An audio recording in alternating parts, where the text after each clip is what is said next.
جنتی عورتوں کی سردار قسط 1۔ بسم اللہ الرحمن الرحیم۔ آسیہ بنت مزاحم رضی اللہ عنہا۔ فرعون ایک ظالم شاشک تھا، اس کی حکومت مصر میں تھی۔ وہ مصر کا آج والا مصر نہ تھا، اس کا چھیترفل بہت بڑا تھا۔ فرعون خود کو خدا سمجھتا تھا اور گھمنڈ میں اپنی جنتا سے کہتا تھا کہ میں تمہارا سب سے بڑا رب پالن ہار ہوں۔ جو اس کی بات نہیں مانتا وہ اس پر بہت اتیاچار کرتا۔ بنی اسرائیل سے تو اسے نفرت تھی، وہ انہیں دیکھنا بھی پسند نہیں کرتا تھا۔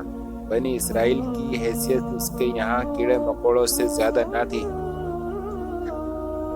ایک دن فرعون نے یہ خواب دیکھا کہ بنی اسرائیل کا ایک ویکتی اس کی سلطنت کو ختم کر دے گا۔ اس دن سے اس نے یہ اعلان کرا دیا کہ بنی اسرائیل کے یہاں جو بھی بچہ پیدا ہو اسے جان سے مار ڈالا جائے۔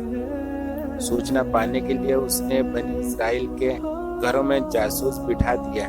جیسے ہی بنی اسرائیل کے یہاں بچہ پیدا ہوتا یہ جاسوس فوراً سوچنا دیتے اور پولیس جا کر اس بچے کو قتل کر دیتی۔ لیکن اللہ کے فیصلے کو بھلا کون ٹال سکتا ہے؟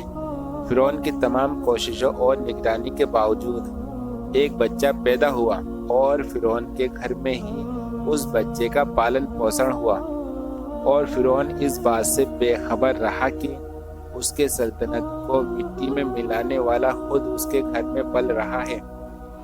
ہوا یوں کہ بنی اسرائیل کے ایک سمانت ویکتی عمران کے یہاں ایک بچے نے جنم لیا تو ماں کو اشارہ ملا کہ اس بچے کو ایک صندوق میں رکھ کر نیل ندی کے حوالے کر دے۔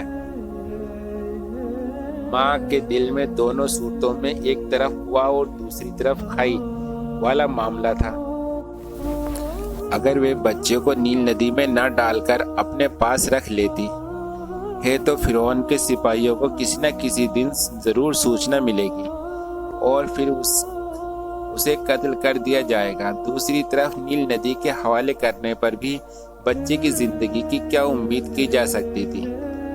ماں نے اشارہ والا راستہ چنا اور بنا جھجک صندوق میں رکھ کر نیل ندی میں ڈال دیا۔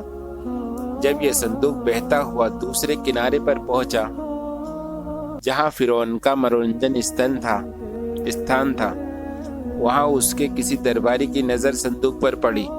لوگوں نے صندوق نکالا اور کھولا تو دیکھا کہ کچھ مہینوں کا ایک بچہ ہے۔ فرعون کے ذہن میں تھوڑی دیر کے لیے یہ خیال آیا کہ کہیں یہ بچہ بنی اسرائیل کا تو نہیں ہے، لیکن اس کی پتنی بیچ میں آ گئی اور اس نے رائے دی کہ اس بچے کو چھوڑ دے، ہم اسے غلام یا بیٹا بنا لیں گے۔ فرعون نے پتنی کی بات مان لی اور اسے بچے کا پالن پوشن فرعون کے دربار میں ہوا کہ جسے تباہ و برباد کرنا ہے وہ اس کے دربار میں رہ کر تمام تدبیر اور معلومات سے واقف ہو جائے اور غلامی ذہنیت سے نکل کر اس کے اندر آزادی کی روح پیدا ہو سکے۔ بچہ جب بڑا ہوا تو اس کے ہاتھوں انجانے میں ایک قبلی کا قتل ہو گیا، جس کا بھید کھلنے پر مصر کی دھرتی چھوڑ کر فرار کا راستہ اختیار کرنا پڑا، اور انت بھاگتے بھاگتے مدین کی دھرتی پر ایک بزرگ شعیب کے یہاں پر پناہ ملی۔ وہاں 10 برس کی خدمت کے بعد جب اپنی پتنی کے ساتھ مصر واپس ہو رہے تھے تو راستے میں دعا کی مقدس گھاٹی میں انہیں رسول بنایا گیا، اور وہ اب موسیٰ سے رسول کلیم اللہ موسیٰ ہو گئے۔ رسول بنا کر انہیں فرعون کی طرف توحید کی دعوت کے لیے بھیجا گیا۔ فرعون نے بڑی مخالفت کی اور ہر طریقے سے موسیٰ کو نیچا دکھانے کی سمبھو کوشش کرتا رہا۔ وہ ڈھیٹ اور سرکش ویکتی تھا، کسی بھی صورت میں موسیٰ کی بات ماننے کو تیار نہیں ہوا، لیکن اس کے دبدبے اور شان و شوکت کے باوجود اس کی سلطنت کے کچھ لوگ ایمان لائے۔ ان میں فرعون کی پتنی عائشہ بھی تھی۔ انہوں نے موسیٰ کی دعوت قبول کر لی اور وہ توحید کی واہک بن گئی۔